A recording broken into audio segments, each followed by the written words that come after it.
Welcome viewers, Reverend Dr. J.W. Morrison, theologist, and I'm glad I did it. I'm glad I learned all those years ago. I got my doctorate in 1994. Then I heard the voice of God say, that's enough. And I stopped. I started a PhD and I just stopped because it became too much. It was all too much. Vengeance. He will accept no recompense, nor will he be appeased, though you give many gifts.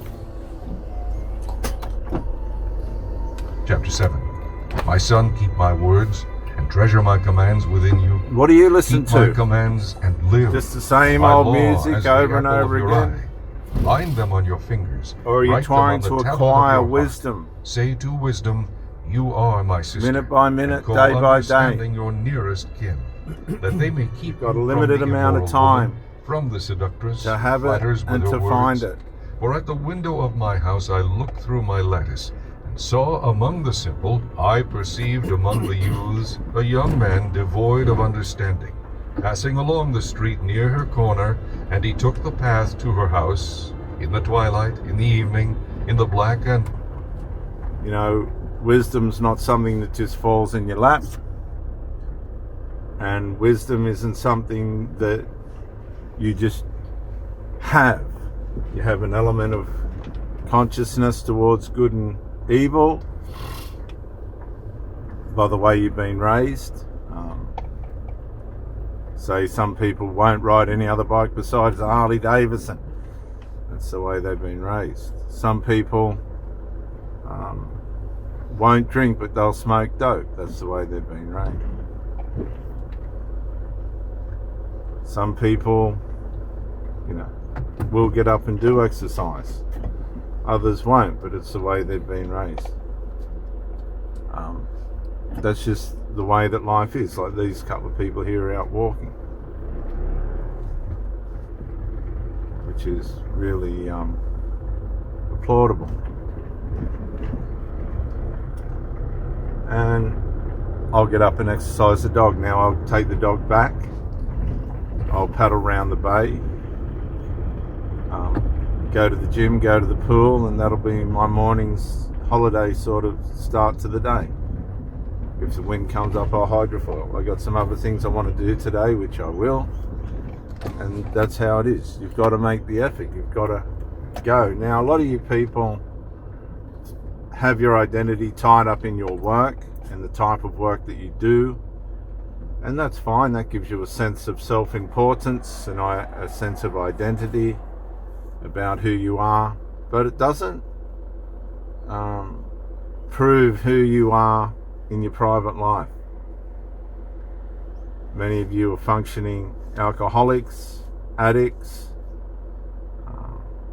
chemical takers, medication takers. And that's fine if that's the way you choose to live and that works for you, that's fine.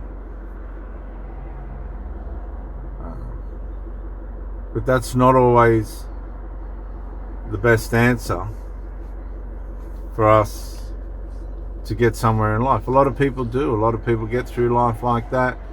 At the end, their body crumbles, their mind crumbles, if they get to the end, whatever the end is for them.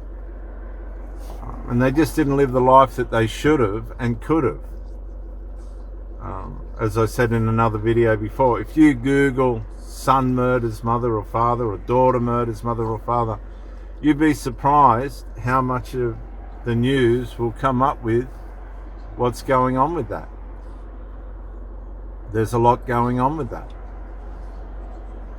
Incredible amount of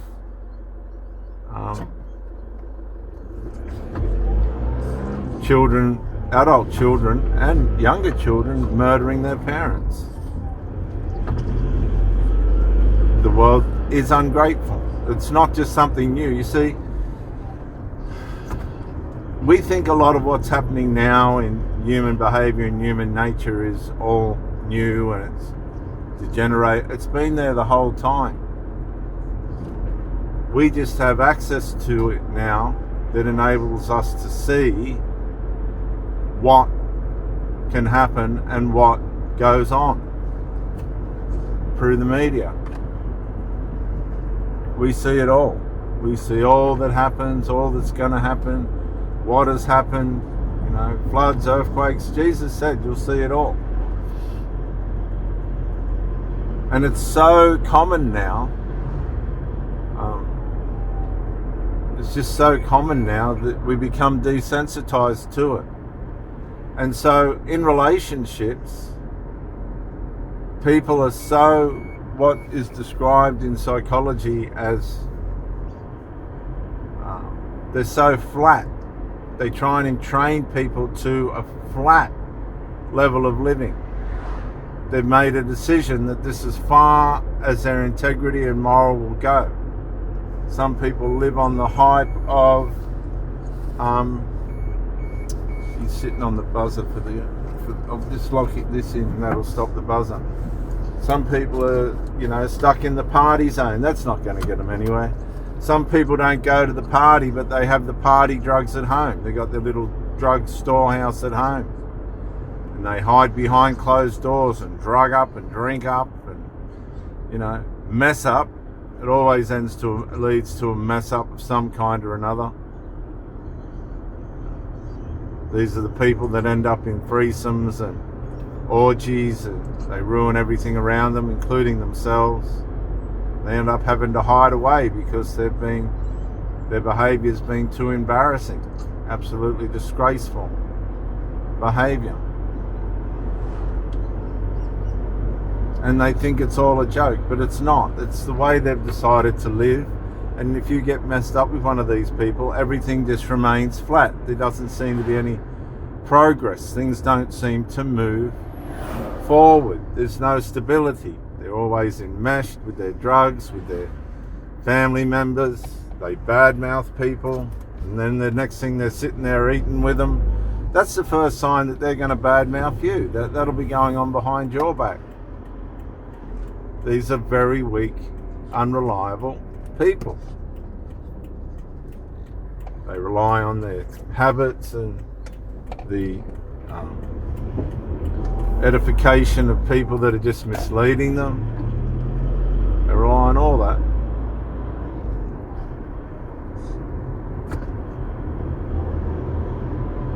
And it just ends up all unhealthy, bent and twisted.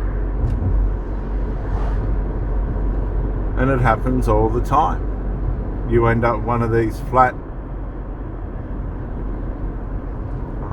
types of people that can't build. You end up frustrated, dismayed, unsure, in regret, wishing that you never met them, wondering what's happened. Where do these people come from? All this stuff happens when you meet somebody that just isn't going to build. A lot of these people just want casual relationships. That's all they want. They don't want to do any more than that. They're not going to do any more than that. That's all they're going to do.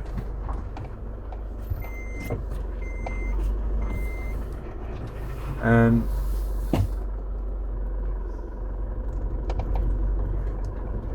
you'll end up, as I said before, tormented, frustrated, unsure about what's going on, why it's going on, how it's happened, why it's happened, why can't this person be the person that I met, why are they behaving the way that they are. Things shouldn't be the way that they are, but they are. These people are trouble. And they're always going to be trouble because they haven't learnt the lessons that they've needed to learn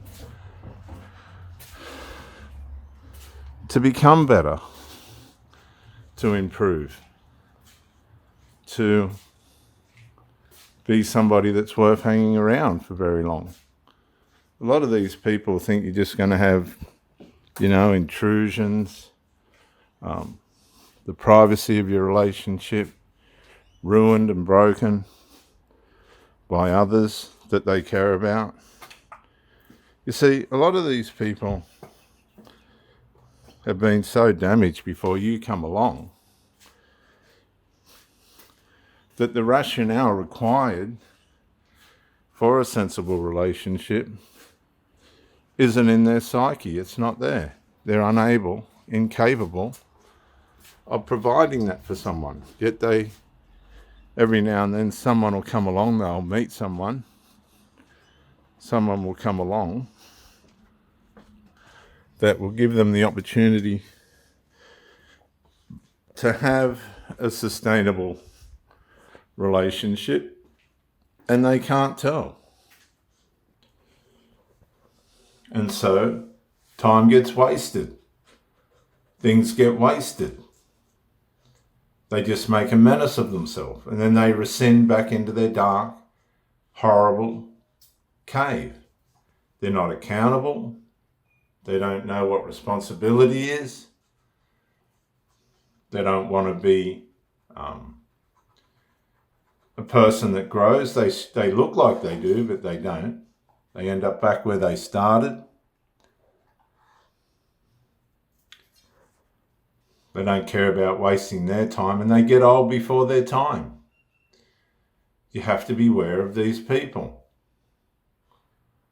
Yeah, they're all caring and meaningful, and they're doing all this and that on the outside, but you try and have a relationship with these. It's not going to happen. And you'll end up having to get counseling, therapy. You'll have to learn about the nature of the way in which these people work. You'll end up disappointed, and it's a long dig out of the tomb that they've put you in, because they're dead people. And to have a relationship with them, you have to join them in the tomb. But you can resurrect. You have to remove yourself from them and go through the processes of resurrecting and getting back on with your life.